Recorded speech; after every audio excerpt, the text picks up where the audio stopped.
ينفعش حد يعاتبك لا، ما حتى ينفعش حد يضايقني انا. بالاخوه، لا لا لا، عشان احنا ولا اخوات بالأخوة لينا حق ولا على بعض. بالبنوة ولا بالأبوة ولا بأي حاجة. ممنوع. ممنوع. مين اللي ممكن تستقبل مفيش منه؟ ولا شخص على هذه الأرض عنده الحق أن يعترض على تصرف أو على معتقد أنا أعتقد.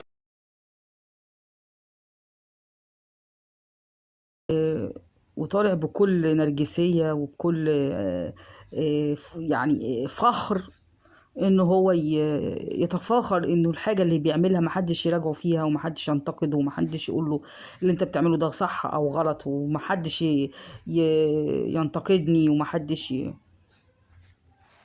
يجرؤ ان هو يعترض على حاجة انا بعملها سواء في معتقد او في غيره. وبعد اللقاء ده طلع يقول أنا برفض التعليم الديني في المدارس. طيب حضرتك أنت يعني نرجسي، ما بتحبش حد ينتقدك في أي معتقد أنت بتعتقده، وما بتحبش حد يقولك ده صح أو غلط، ومحدش يجرؤ ومحدش يستجري والكلام ده كله. حضرتك أنت مالك؟ الدراسة في المدارس، في دراسة الدين في الكنيسة أو في المسجد، ما حدش يدرس الدين في المدرسة. حضرتك خليك في حالك. حضرتك انت طالما انت ما بتقبلش حد ينتقدك، يبقى انت كمان ما تديش آرائك لحد. زي ما حدش يقدر يقول لك رأيه، انت كمان المفروض، ما هو فاقد الشيء لا يعطيه، صح ولا ايه؟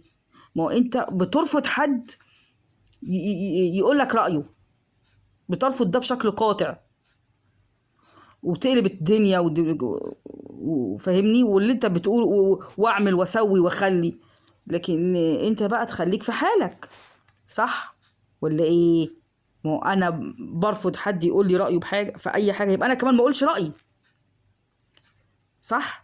انا برفض ان انت تقول رايك فيا، انت كمان، انا كمان برفض ان انا اتكلم في اي حاجه ما تخصنيش، والحاجه دي ما تخصكش، تعليم ودين ومدارس والكلام ده كله ما يخصكش، ما يخصكش. اتكلم في فنك حضرتك، اتكلم في التمثيل وانت طلعت قبل كده قلت احنا شويه اراجوزات وانت صدقت.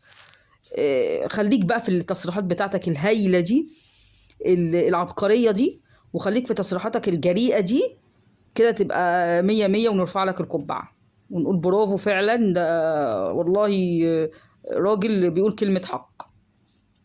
انت فعلا كنت ساعتها بتقول كلمه حق، وبصراحه انا عن نفسي احترمتك وانت بتقول كده.